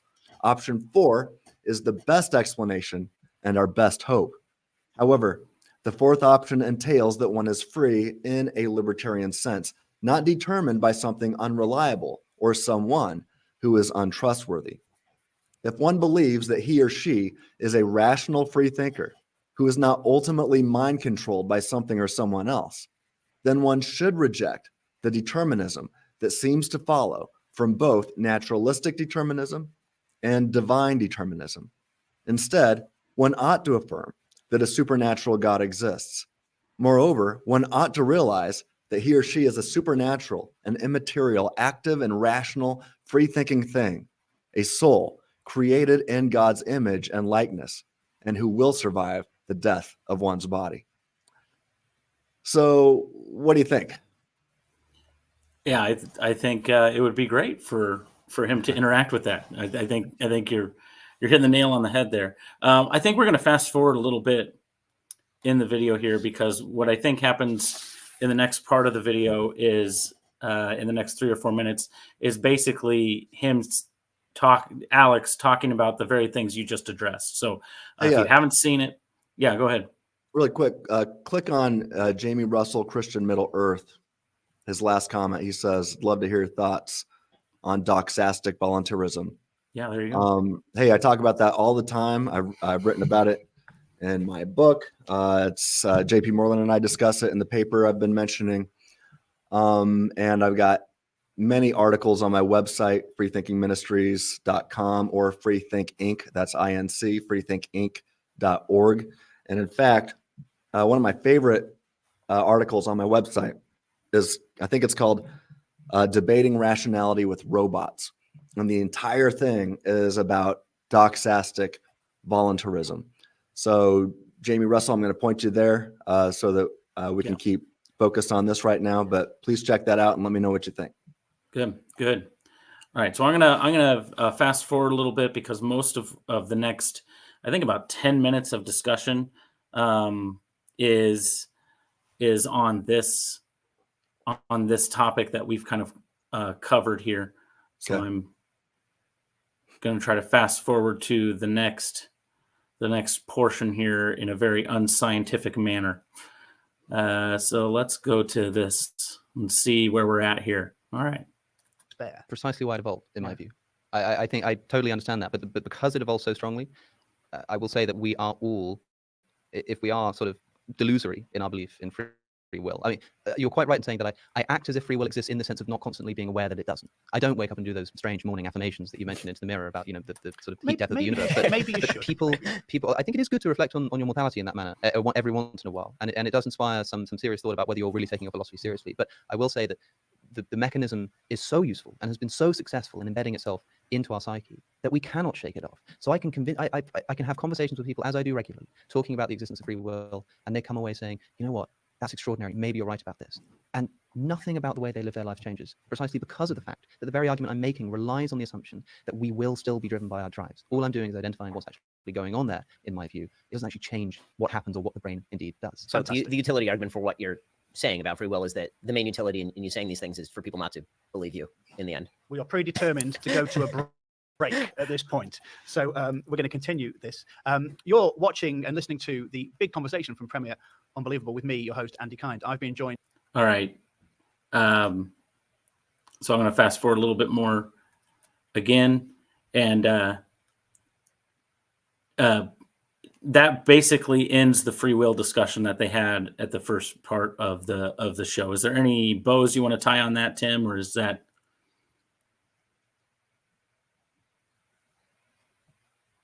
Oh, hold on. For some reason, I can't hear you. Are you muted at all? That was me. I had my mute button on. Sorry. Yeah. Okay. I'd say for the sake of time, let's plow through this and all right, just discuss some of these other points. All right, let's keep going. On in this section to talking about another easily solved question. morality and its role in society. So, Alex, we started with Ben in the first section. Let's start with you. What for you makes an outcome good or bad? And feel free to break that down, define things as you want. And how do we determine what is good and acceptable in society? Here is where I may disappoint you and potentially excite Mrs. Shapiro in that I don't have a good answer to that question. In that, obviously, attempts have been made for a long time to ground God, to ground good outside of God. I must say that similarly to rehash the same theme, I think there are issues with grounding good in God as well. I don't think that removes the problem. I don't quite know what good is if it indeed exists. I'm quite suspicious of the concept. I think it might be another one of these unfortunately quite nihilistic evolutionary sort of illusions of a sort. I guess I ascribe to emotivism more than anything, which has sort of gone out of fashion in the past decade, but I think still has some truth to it in a sense. It's more of a philosophy of language than it is a philosophy of what good and bad actually is. What I do know, however, in the existence of a God, especially if it's done so on the grounds that it essentially can't be done anywhere else. I mean, as far as I'm concerned, the religions of the world are false. I think that they are incorrect. That is, I don't think there really is a supernatural authority. And what that means is that the inventions of religious morality are just those, inventions, and inventions of a human mind. Now, if you have a human morality that recognizes that it is essentially a series of compromises between the history of mankind trying to get along with each other on a planet, then what happens is sometimes these ideas and these philosophies rub up against the real world, and we can adapt them as necessary. Now, there is a deep problem with this, and that is, if I meet a man who wants to kill me, or a friend, and he says that he doesn't believe in God, there's very little I can do to talk him out of that, except I can threaten him with legal sanction, I can threaten him with moral reproach, exclusion from the moral community, but there's not much more I can do.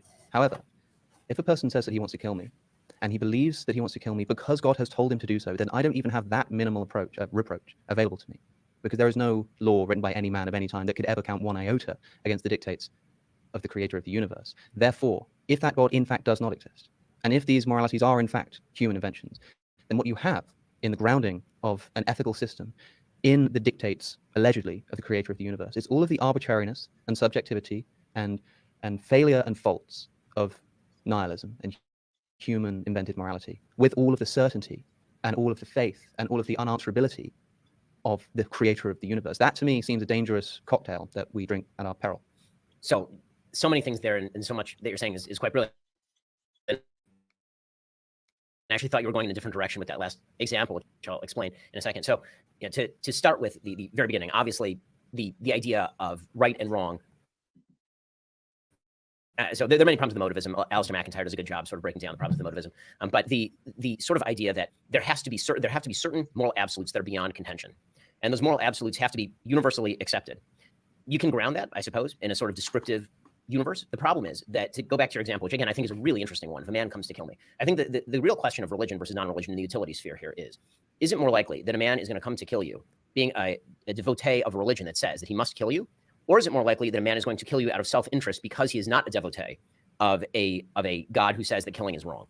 So if you are faced with these two alternatives, to kind of remove your example one step, the question is why the man has come to kill you. I mean, that's your premise is the man has come to kill you because God told him to, and so he can't be dissuaded by force. Agreed. We see that full scale in the real world on a fairly regular basis. It is also true that over the course of human history, men have come to kill one another on the basis of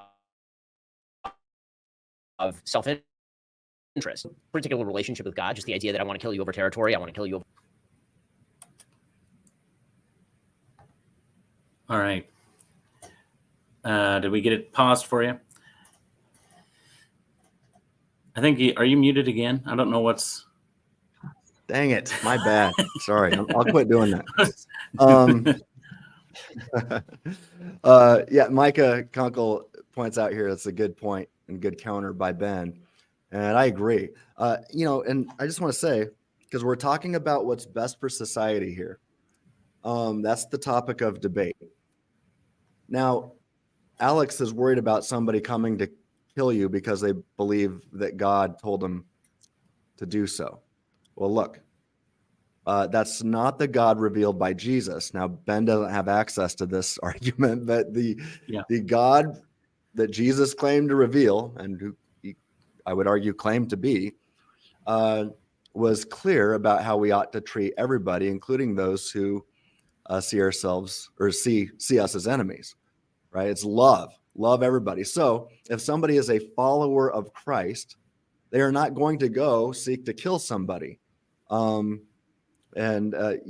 it's not to say, and I've argued on my website and on this channel that Jesus isn't a pacifist by any means. He would be sometimes in self-defense, killing somebody might be the most loving thing to do in a certain situation, right? There's we can get into the deep waters there, in the weeds there. But we get into just war theory and all of that sort of stuff. Yeah.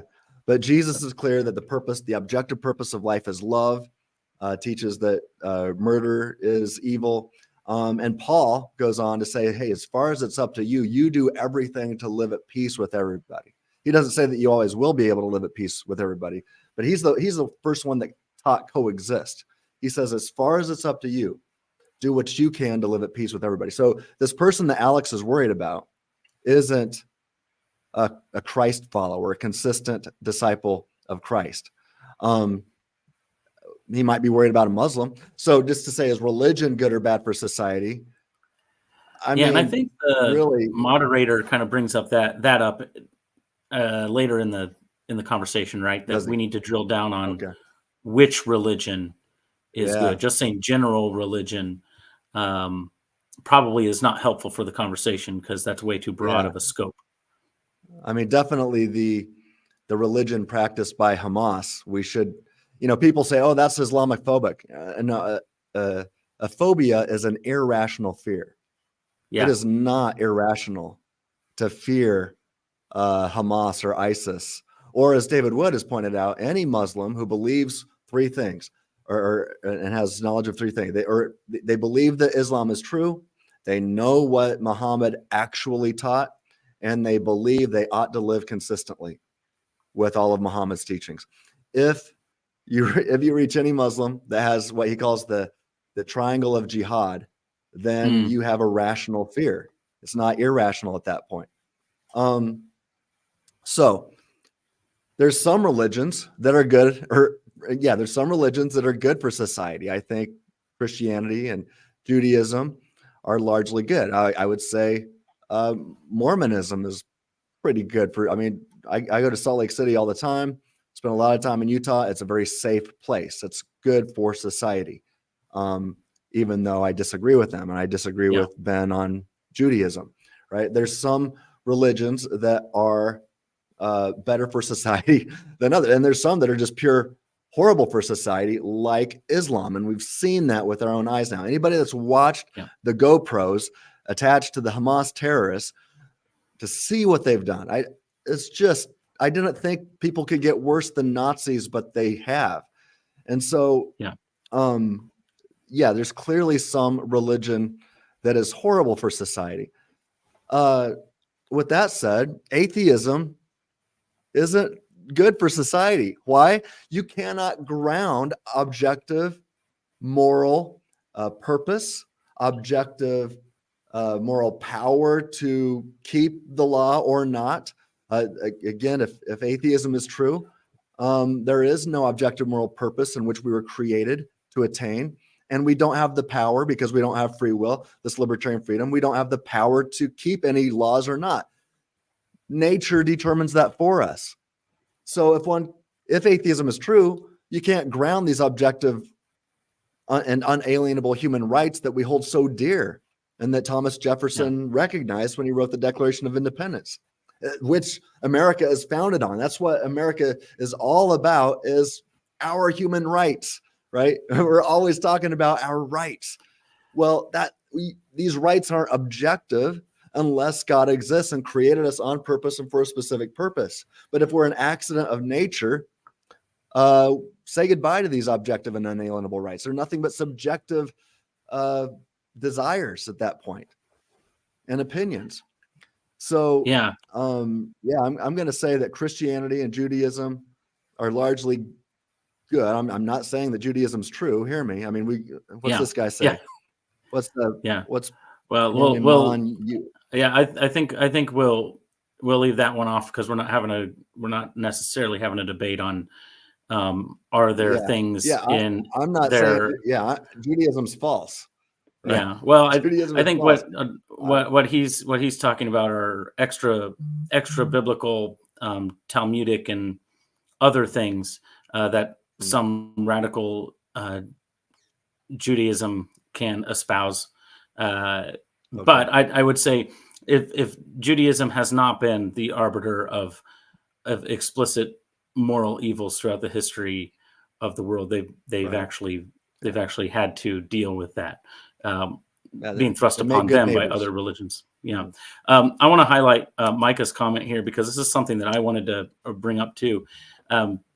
Alex is really good at making declarative statements and saying there's no way that this could happen. I think Micah's got a good pushback here. He says, I don't see why you can't reason with the religious killer. Did God really tell you to do that? Are you being deceived by a demon? Things of that nature. I think that's immediately what I thought. If somebody who believes in God, first of all, like you said, it depends on which God they believe in. Not all the gods exist. We believe only one exists. But if they believe in God and they say God told me to kill you, if they are not mentally ill, then you should be able to have a reasonable discussion with them and show them passage of scripture, especially in the New Testament with Jesus, saying this is actually antithetical to what you say you believe. So I think the same argument could be said if the activist who's an atheist believes that killing you is going to save the planet. There's nothing that can stop them. He says that not even calling the authorities could stop this person. I go, well, I don't understand how that's true. If moral shunning and calling the authorities can stop the atheist, I think it can stop the believer as well. Yeah, and if you lived in America, we've got the Second Amendment, and so we could also depending on which state you're in. Alex being a Brit doesn't have access to that, but no, but that's no. We of course we can reason with come let us reason together. That's what Isaiah 1:18 says. And if I did run into somebody who said that they believed in the God of Scripture and God had told them to kill me, I would definitely appeal to Scripture and reason with that person. And I, just as I've changed the minds of many folks when it comes to other theological beliefs, I'm pretty confident that I could, that I have a good shot at changing that guy's mind as well. Yeah, absolutely. Where do you want to go now? Do you want to keep watching some and responding? We're at about an hour 15. Yeah, I don't mind if we wrap up. I mean, I did want to, I can't remember where they talked about this. So, I'm trying to find it on my phone right now. Oh, I was trying to multitasking. find. Yeah, trying to anyway. The slavery. They spent some time talking about slavery, and so exactly. for those of you who haven't seen it, there's a long conversation on the scientific method that I don't necessarily want to get into. This odd conversation about whether or not Galileo really truly believed in scripture or not. And then Alex also mentions briefly a really odd question to Ben about, would you rather your kid convert to Judaism or become an atheist? And Ben's like, I'd rather them just stay Jewish. It was Islam, right? It wasn't Judaism. Yeah. It was what did Islam, I say? right? Oh yeah. Well, yeah, because his kids are Jewish, right, so I misspoke there. And so I'm like, well, both are horrible. Neither of them. I was just going to say, neither view recognizes objective and unalienable human rights. So, man, but I suppose the odds are that they will be treated probably better in most atheists' households. Depending on where you're at. Yeah. I mean, like Ben said, if you're talking about China, the atheist government of China, maybe not, right? Yeah, you're right. So I think Ben does raise a a cogent point of saying you really can't give me that choice. There's too many options on the table here. And I think that's really what the discussion boils down to is not all religion is good. There are some religions that are objectively, not just objectively wrong, but objectively immoral. And objectively bad for humanity. Yeah, objectively bad for humanity. And I think Ben does a good job of pointing that out. The slavery discussion, I'm trying to find it. Again, we had a plan for, let's see. Oops, I just lost something. This is gripping, isn't it? Let's go to 41. Micah says they talk about free will briefly again at 41:30. So let's play a couple minutes of this, and then I'll be surfing on my phone while we listen to this part too. All right. To see if we can find that last section. They're presupposed sounds good. by everyone. And I think one of the reasons that you're seeing a sort of revival of this idea that religion is very important to the West is because one of the things that we have seen is that as religion has become less important to the West, we've seen declining birth rates en masse. We've seen rises in suicidal ideation. We've seen, especially over the last 10 years, tremendous individual atomization, certainly an extraordinary amount of less social connection. Right? All of these things are things that frankly used to be provided by church and these social institutions that, again, were oriented toward a single purpose. So when you talk about the idea that, I'm going to put aside the free will discussion because I think, again, it's easy to get caught up in the reversion to the argument that I was making before when you were saying that, can you argue the man out of stabbing you? To use your framework, I mean, you can't argue him out of doing anything. I mean, you're going to say words are going to have an impact. You can't argue him out of doing anything. But not to get back into a topic that we've handled. Free will is done. I'm not going to answer that, although hopefully people will know from what I said before that I think it's still sensible to say you can argue somebody out of something. The first half of what you say there is in so many words, I think, what I was saying before, which is that, yes, this goes both ways. That is, thanks be to God when he is able to provide us with the grounding for resisting oppression and throwing off tyranny. Yeah. But what about when the same God is used to justify the exact opposite? All I'm saying is that this goes both ways. But you're going to have to weigh in one side or the other, in terms of utility. Right? You're building a society. Let's say that I won't say you're God. Let's say that you are master of a society and you get to build that society. One of the things that presumably you are going to do is you're going to build in certain things that are untouchable, right? There's going to be certain moral precepts that you're going to build in that are untouchable. And how are you going to justify those things to people such that they are going to believe you? You're going to either have to use compulsion or you're going to have to use some sort of other argument that is so strong that they are going to overweigh their self. I mean, there's a reason why Voltaire suggested he didn't believe in God, but he hoped that his mate did, so she wouldn't steal the silverware. Yeah, that's an interesting indictment on. Yeah, I wanted to pause it there because I really wish Ben hadn't brought up Voltaire there, because it gave Alex a reason not to address the question that Ben had originally started to ask was, hey, if you were ordering society, surely there would be certain objective things that you would want to be the case. And God doing the same thing. It's interesting because Alex says, well, thanks be to God for when we are able to get out of oppression. But then when God is used to justify, to me, it just, again, it smuggles in, well, God being used to justify an action does not implicate that God is mandating or encouraging said action. So even if the Christian goes and kills somebody in the name of Christ, doing that in the name of Christ is not the same as Christ saying, go and do that. Does that make sense? Yeah, it actually violates the commands of Jesus. Yeah, exactly. So it doesn't really matter what people do in the name of God. It does matter what God tells us to do in his word, and which God is actually true, which God actually exists. It doesn't. So there's a lot of people that can do a lot of bad things in the name of God. I agree. I think you can look through church history and just find many, many things that that broad swaths of the church have done. Galileo is a great example.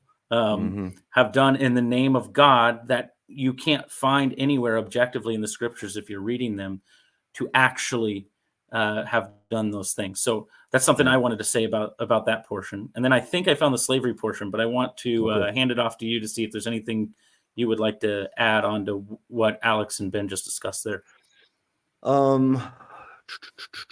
I had a thought and then I lost it. So let's just go to the slavery. And then I spoke over you. As I find the slavery portion, one of the things, I wonder when they recorded this, because as you're aware, Ayan Ursi Ali, I don't know if I'm saying her name right, but she says she converted to Christianity, right?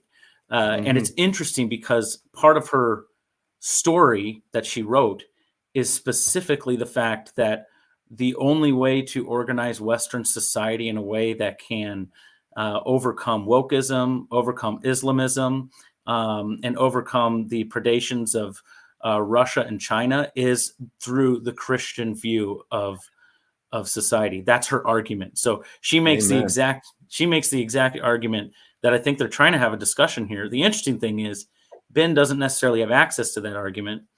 I think she would throw in Judeo-Christian, but she specifically talks about Christian.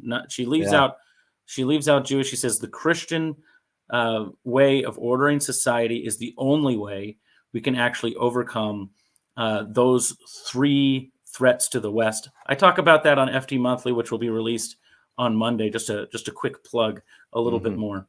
Yeah. Well, just really quickly, I'll say that. I don't know for sure how to say her name. Ali, is that her name? Yeah, Ayan Ursi Ali. That's the way I've heard it. So she was raised in Islam, left that because she saw how horrible it was, left that and became an atheist, and she's been a outspoken atheist for years now, and really kind of discipled, if you will, by Christopher Hitchens and Richard Dawkins and those guys, and now she has realized how faulty atheism is and how bad it is for society. And she's realizing this message that Jesus has, it is the key. It is the answer to not only save souls, but to save culture. And if you care about your neighbors, you care about culture. And so that's one reason why Christians ought to be involved in these cultural conversations, because it's a way of loving your neighbor. No, I love that she has seen and she's experienced now all three views. She's experienced Islam, experienced atheism, and now she's saying that Jesus has the answers. And I have said before, I've got this article on on our website, at freethinkinc.org. The article is called "Atheism is Un-American," and in that view, and you and I, Josh, we often either argue for a form of Christian nationalism or say it's because we're Christians, we're American nationalists. And what is that? We agree with the theological foundations of our nation, that all humans are created by God and have a God-given, objective, and unalienable rights that ought not be violated by anybody, including governments. And so I say any worldview that can make sense of that theological foundation of America ought to be welcome in America. But guess what? Sharia law and the teachings of Muhammad are incompatible with that.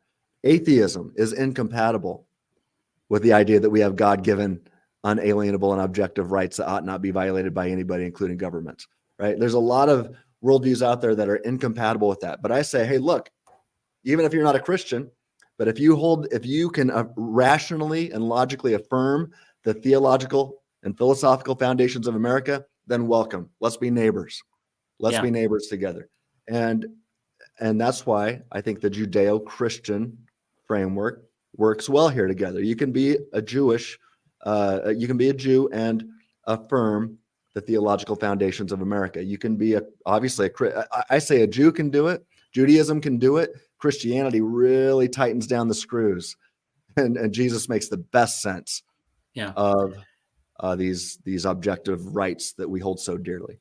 Yeah, and we'll be discussing that somewhere else soon. But just to kind of put a bow on that, the idea that, and actually Alex talks a little bit about this in this conversation. If you watch the whole thing, he says, well, American secularism, well, I guess we could argue that America might be a Christian nation. He says something to that effect. I'm not quoting him directly. And one of the things, because we've had this discussion, that I get frustrated with is people demanding that pluralism, the pluralism that we understand today, is the same pluralism that the founders of the country understood, and it's completely different. I say they would have been very confused by our definition of pluralism here. And John Locke, who a lot of the philosophy of the founding fathers comes from in the Enlightenment, he said that you can't organize society around atheism. He said it is the only position that should not be tolerated. I don't know that I necessarily go that far. Yeah, right. It is an interesting discussion. So we'll have the discussion soon somewhere. Okay. Should we get into the slavery portion? Yeah, let's do that. I found it. Okay.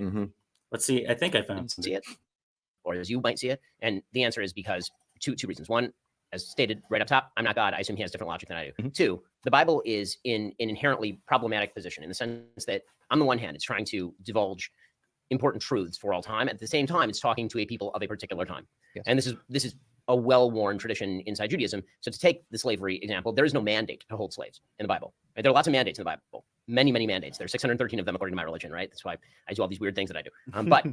But one of those mandates is not to hold slaves. Right? And so the idea of there was a society that existed at the time of the Bible in which slaveholding was not only ubiquitous, it was universal, and which was true for virtually all of human history. That's right. And could be justified not just in terms of religious scripture, but in terms of Aristotelian thought. Right? I mean, the great philosophers we like to cite sometimes in the secular tradition are big fans of slavery, and that's true virtually up until the 18th century. Yes. So the idea would be, is this verse attempting to woo people away from a tradition of slavery or to humanize the slaves? Or is it attempting to reinforce that by making it harsher and more difficult? And that's why actually one of the things I enjoy doing in terms of how I study the Bible, for example, is I like to look at contemporaneous religious texts of the time. So I like to study the Bible alongside, for example, Hammurabi's Code. And it's really interesting to notice the differences and where the Bible is liberalizing Hammurabi's Code, for example. Absolutely. And so the idea that a divine revelation has to be given to human beings who are capable of following that in the time.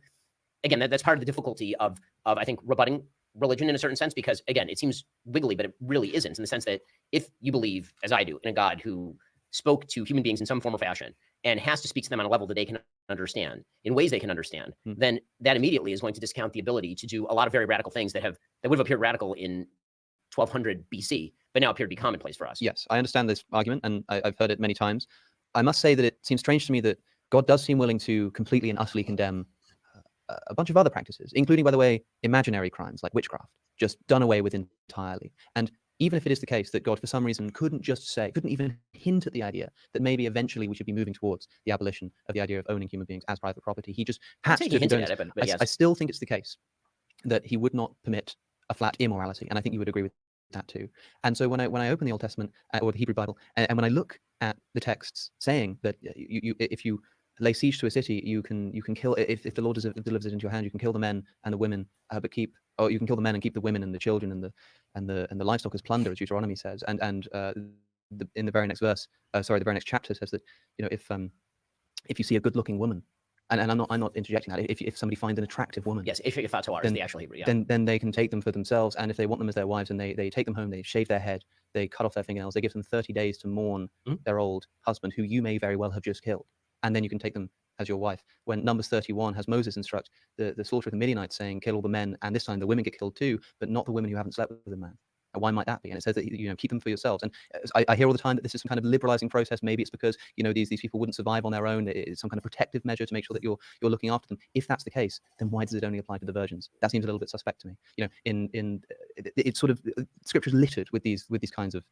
Well, again, so to go back to the sort of oral tradition nature, and I don't think God would permit a proactive immorality, even if he can't for some reason abolish the practice altogether. No, that last point I don't see. So when you say even if he can't abolish the practice altogether, well, which already I think he would be able to do. Right. So the question is whether he can or whether he can't. If he can't abolish the practice, then the idea of wooing people away from a particular type of sin through a gradualistic process is known throughout societies across human history. I mean, the gradualistic processes are the way that most things get done across human history. And by the way, the universal practice, unfortunately, up till today in many places in the world, is in fact the extreme version of what you're talking about. Raise everything, kill everyone. That sort of stuff, unfortunately, does take place, even on planet Earth, even in the year 2023. And so the idea of a culture arising from the Bible that not only abolished slavery on its own shores, but then abolished slavery literally everywhere else, which is what Great Britain did.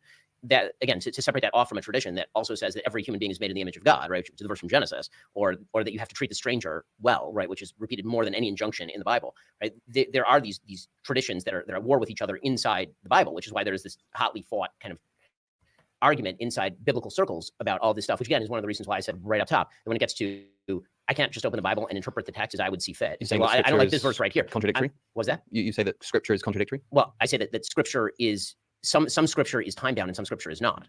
So the easy one, the sort of easy way to distinguish is that when the Bible says not to do a thing, then that tends to be non-time bound. And when it says to do a thing. And when it says to do a thing, that may be a temporary permission structure, but it could also be a wooing. And by the way, again, I'm not speaking out of turn here. This has been 1,500 years of Jewish reinterpretation of Ancient Torah. To take a quick example, right? The War Bride.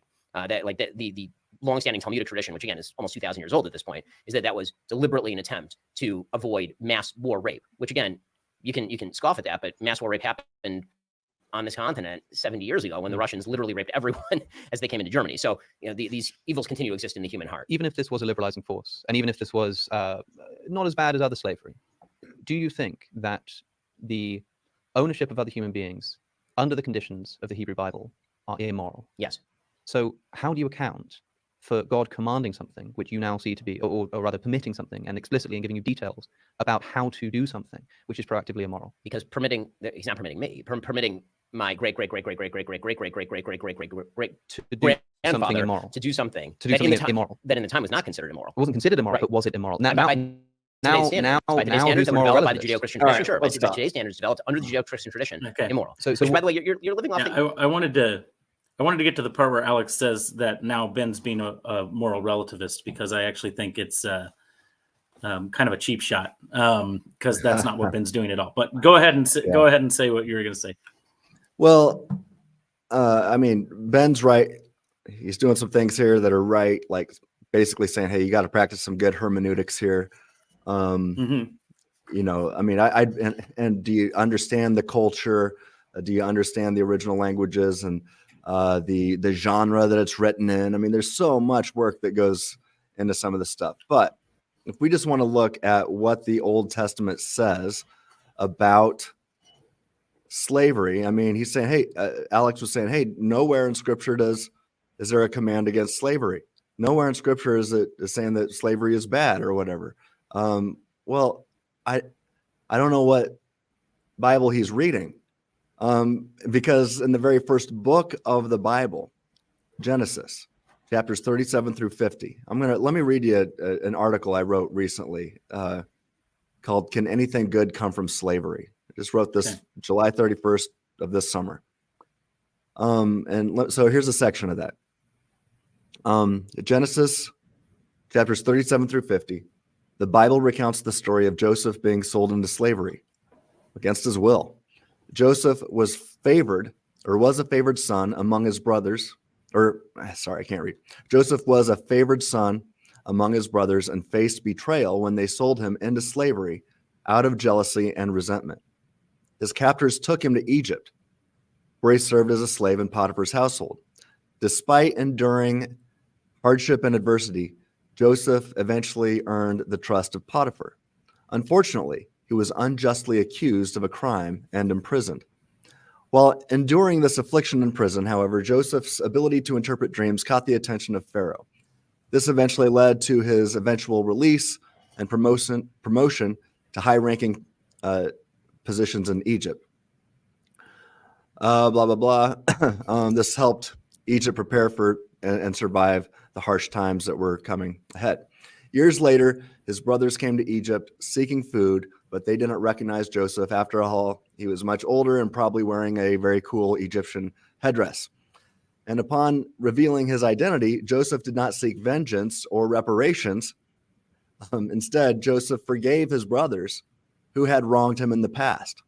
And this love and forgiveness exemplified Joseph's transformation and ultimately showed that the painful path of the evil of slavery led to a greater purpose, reconciliation, and a powerful position to save many lives, which would not have happened if Joseph had not been sold into slavery in the first place.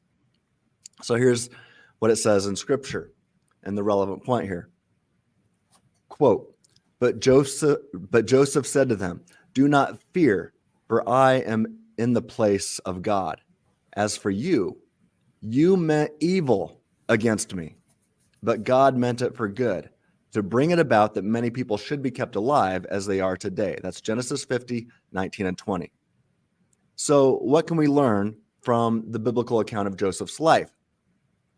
First, slavery ought to be opposed and called out as a horrendous evil that opposes the objective purpose of humanity, which is love, as Jesus makes clear.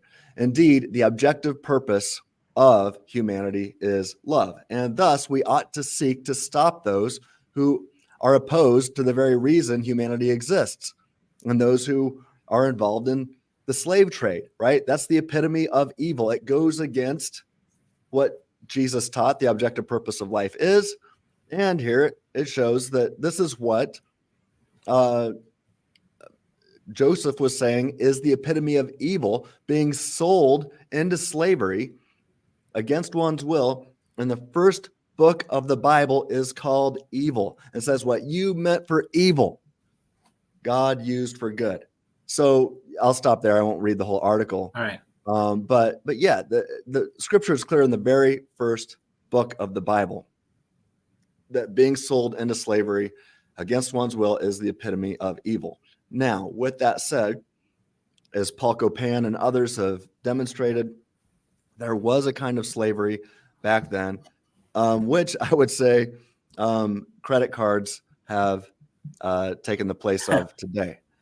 And it usually you had to work off debt. And so Yeah. for that, since they've been replaced by credit cards, there was rules on how to treat those who were working off their debt. We need to go deeper into that, but that's a broad overview of the topic. What would you say to that? I'm going to stop sharing the screen now because I think we're kind of done with the video.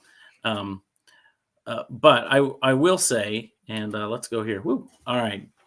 One of the things I would say too is that I agree with what you're saying, and the book of Philemon is actually a good example of the debt, because Philemon runs away, but he's running away from paying off a debt. That's basically what's happening. And the Apostle Paul says, Onesimus runs away from Philemon, and the Apostle Paul says to Philemon, "Hey, as far as this debt, when you receive him back, I will pay it." Basically, he's saying, don't keep him as a slave anymore, right? He's saying not only don't do that, but receive him as a brother in Christ. So recognizing that Paul is also trying to help us understand, help the people understand in that time period. This system is unjust, and we need to remove it. So we need credit cards. Yeah. I don't know about that. Dave Ramsey just had a heart attack. But as far as chattel slavery, that's different, and that's the type of slavery we're talking about with Joseph, right? I mean, it's chattel slavery, sold into slavery. It wasn't a debt that he's working off. And it's interesting, when Israel leaves Egypt, God makes some very specific prohibitions for how they are supposed to treat foreigners that come into their land. They're not supposed to perform chattel slavery with them. For you were once chattel slaves in Egypt, is what he says. So be kind to the foreigner. So when Alex says, well, there's no prohibitions against slavery, there are certain prohibitions against slavery in the Jewish law. Certainly Ben knows that and does mention that be kind to the foreigner piece there.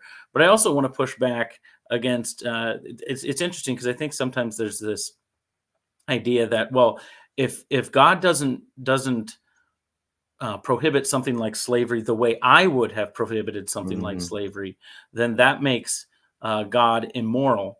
And I think Ben actually made a very good point that if God had just said to Israel, by the way, you can't have slaves, we don't know that value system would have transferred over time in history the way the movement, the progression of recognizing that slavery is evil did over history to eradicate chattel slavery and slavery in general in the West, right? And so I think we're making arguments that we don't necessarily know the direct answer to. Now, before somebody pulls that clip out and says that I'm for slavery, let me be very clear.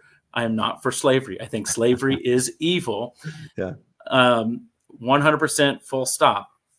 I just also think God has throughout history used those horrible, horrible, horrible things for his glory, right? And I'm going to pull up Micah, we're just kind of plugging you a bunch today. Yeah. I'm going to pull up his thing.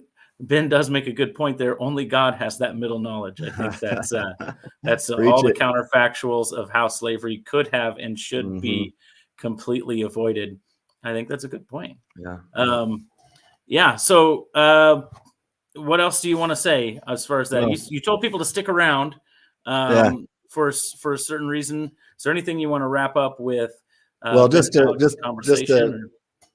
Yeah. put a bow on what we were just talking about. Bottom line, Scripture in the first book of Scripture, first book of the Bible, it's clear that that selling somebody into slavery is the epitome of evil, and God can still use all evil for good, but nevertheless, it's still evil, and thus you ought not do it.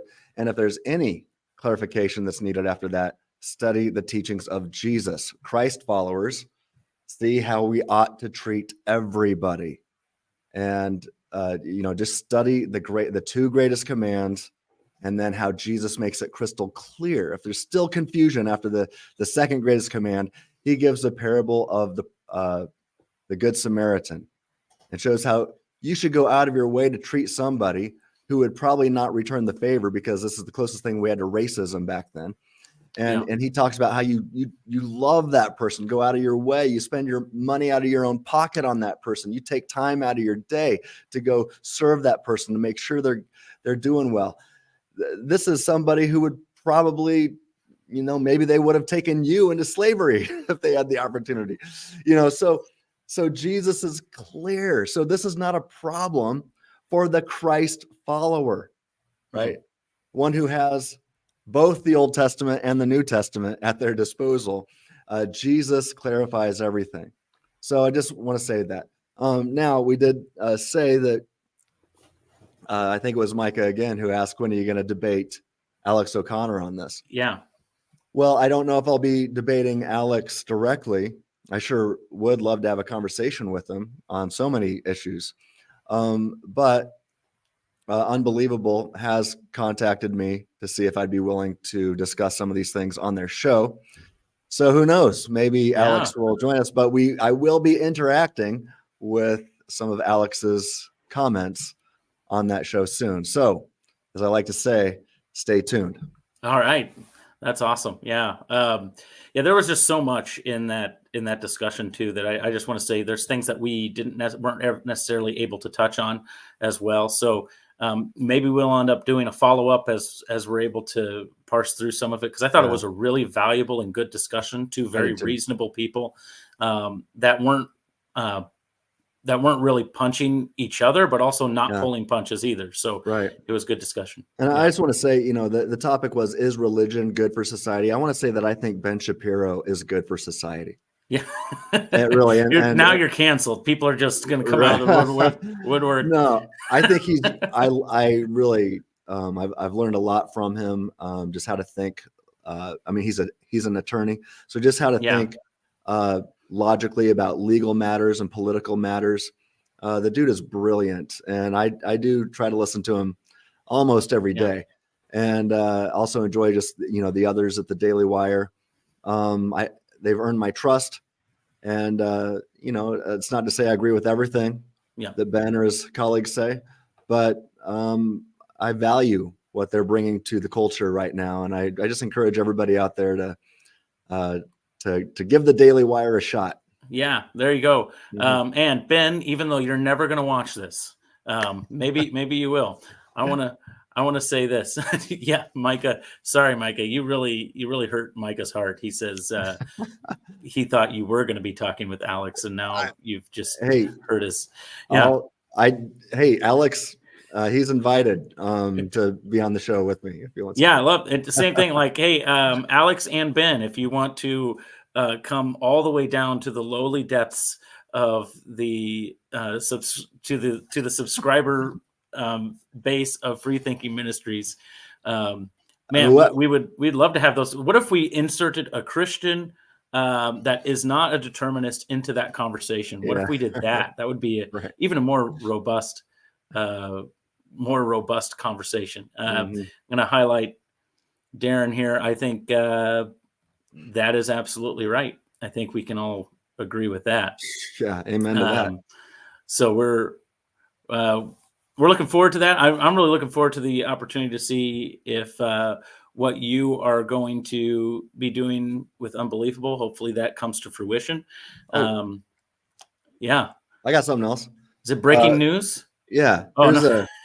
Here's a book you got on my Kindle here that just was published. Yeah. Called Faith Examined.